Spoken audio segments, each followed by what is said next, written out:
বিশ্বের সবচেয়ে পুরনো সভ্যতাগুলো গড়ে উঠেছিল মিশরে। যারা মিশরীয়দের নিয়ে বিস্তর পড়াশোনা করেনি তারাও মিশরকে চিনবে পিরামিডের জন্য।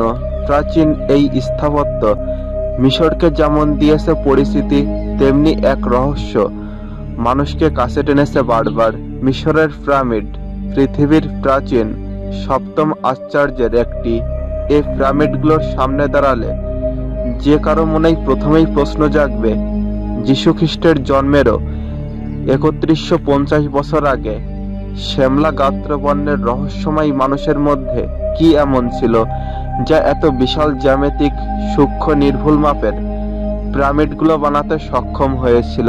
পাথরগুলোই বা কাটা হলো কিভাবে? আবার ভেতরেই বা কেন এত অভিশাপে মুড়ানো প্রতিটি ফারাও রাজার শয়নকক্ষ? প্রশ্নগুলোর উত্তর পাবেন অনেক, কিন্তু গোলকধাঁধা থেকে বের হওয়ার কোনো উপায় নেই। ছোট বড় মিলিয়ে মিশরে প্রায় ৭৫টি পিরামিড রয়েছে। সবচেয়ে বড় এবং আকর্ষণীয় হচ্ছে গিজার পিরামিড। এটি কুফুর পিরামিড হিসেবেও পরিচিত। খ্রিস্টপূর্ব প্রায় ৫০০০ বছর আগে এই পিরামিডের সৃষ্টি বলে ধারণা করা হতো।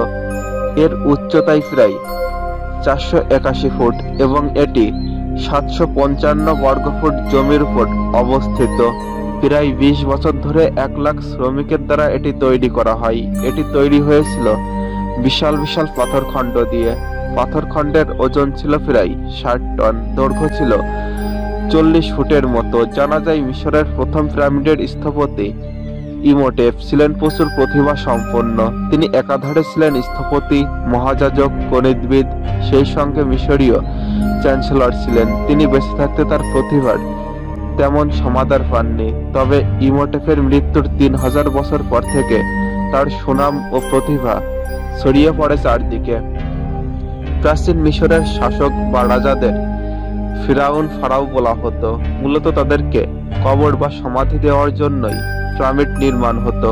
অনেকদিন ধরেই মানুষের মধ্যে একটা ধারণা ছিল পিরামিড বানানোর কাজে ফারাওরা দাসদের ব্যবহার করতেন। আবার অনেকের মতে পিরামিড তৈরির জন্য সমগ্র মিশর থেকেই দক্ষ শ্রমিকরা আসতেন, আর কাজ করতে গিয়ে কারো মৃত্যু হলে সম্মান দেখিয়ে তাকে ফারাওয়ের পাশেই কবর দেওয়া হতো। তবে এ নিয়ে রয়েছে বিতর্ক। বলা হয়ে থাকে প্রাচীন মিশরীয়রা স্বাভাবিক মানুষদের চেয়ে আলাদা ছিল, আর এ কারণেই তারা এ বিশাল বিশাল পিরামিড বানাতে পেরেছিল। প্রাচীনকালে মিশরে বিশাল বিশাল পিরামিড তৈরি করা হয়েছিল।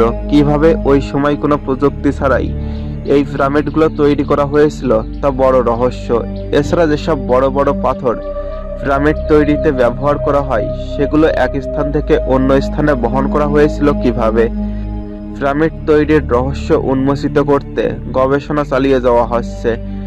একদল গবেষক সম্প্রতি গবেষণা করে প্রাচীন মিশরীয়দের বিশাল বিশাল পাথর পরিবহনের রহস্যের সমাধান খুঁজে পেয়েছেন। প্রাচীন মিশরীয় শ্রমিকেরা ২.৫ টন ওজনের ভারী পাথর বড় স্লেজ গাড়িতে করে মরুভূমির বালুর উপরে ঠেলে পিরামিড তৈরির স্থানে নিয়ে আসতো। স্লেজ গাড়ি মূলত বরফ অথবা বালুময় স্থানে পরিবহন কাজে ব্যবহৃত গাড়ি। এটি টেনে বা ঠেলে চালানো হয়, কিন্তু এত ভারী পাথর বহন করাই পরিবহনের সময় বালুর পথ গর্ত হয়ে স্লেজ গাড়িতে বালু ঢুকে পড়ে। এতে গাড়ির ওজন আরো বেড়ে যেত, তাতে পরিবহন বাধাগ্রস্ত হওয়ার কথা। কিন্তু মিশরীয়রা কি ব্যর্থ হয়েছিল? তারা এই সমস্যার সমাধানে খুব সহজ এবং অত্যন্ত কার্যকরী ব্যবস্থা গ্রহণ করেছিল। তারা স্লেজ গাড়ি চালাতে পানি ব্যবহার করেছিল। নিশ্চয়ই ভাবছেন পানি কিভাবে সমাধান হতে পারে। প্রাচীন মিশরীয়রা বুঝতে পেরেছিল ভেজা বালুতে ভারী বস্তু সহ গাড়ি টানা সহজতর। তাই স্লেজ গাড়ির সামনে থেকে একজন অনবরত পানি ঢেলে বালু ভিজিয়ে দিত। মিশরের পিরামিডের সমাধির দেওয়ালে একটি চিত্রে দেখা যায় অনেক লোক একটি ভারী মূর্তি স্লেজ গাড়িতে বহন করে নিয়ে যাচ্ছে। একজন লোক গাড়ির সামনে পানি ঢালছে। এই চমৎকার তথ্য উদ্ঘাটন করেছে একদল গবেষক। এই দলের নেতৃত্ব দিয়েছেন অধ্যাপক ড্যানিয়েল বোন। এই পদার্থবিদেরা 2টা ট্রেতে মিশরীয় মরুভূমির মডেল তৈরি করে এতে স্লেজের উপর ভারী বস্তু দিয়ে চালায়। 2টি ট্রের একটিতে থাকে শুকনো বালু আর অপরটিতে ভেজা বালু। দেখা যায় শুকনো বালুতে এটি চালানো খুবই কষ্টকর, কিন্তু ভেজা বালুতে সহজভাবেই চালানো যাচ্ছে। তারা গাড়ি চালানোর বল এবং বালুর কঠিনতা হিসাব করে।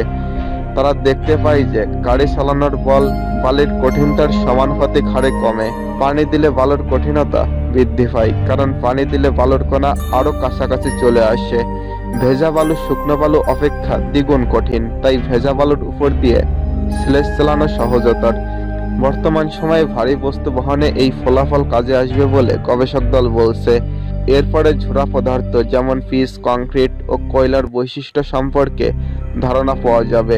বিশ্বের শক্তি উৎপাদনে 10% এই পদার্থগুলো, তাই এগুলো সম্পর্কে পরিপূর্ণ ধারণা লাভের ক্ষেত্রে বালুর এই বৈশিষ্ট্য গুরুত্বপূর্ণ ভূমিকা পালন করবে। মিশরীয়দের চমৎকার বুদ্ধিমত্তার প্রমাণ হিসেবে দাঁড়িয়ে আছে পিরামিডগুলো। তাই পিরামিড তৈরির প্রক্রিয়া সম্পর্কে যতই জানা যাবে তা আমাদের কাজে আসবে, কারণ যন্ত্রপাতি ছাড়া তারা সূক্ষ্ম হিসাব আর সহজ বৈজ্ঞানিক প্রক্রিয়া অনুসরণ করেছিল। বন্ধুরা, ভিডিওটি কেমন লাগলো তা অবশ্যই কমেন্টস বক্সে জানিয়ে দিবেন এবং শেয়ার করবেন আপনার বন্ধুদের সাথে। তো দেখা হবে পরবর্তী ভিডিওতে। ধন্যবাদ।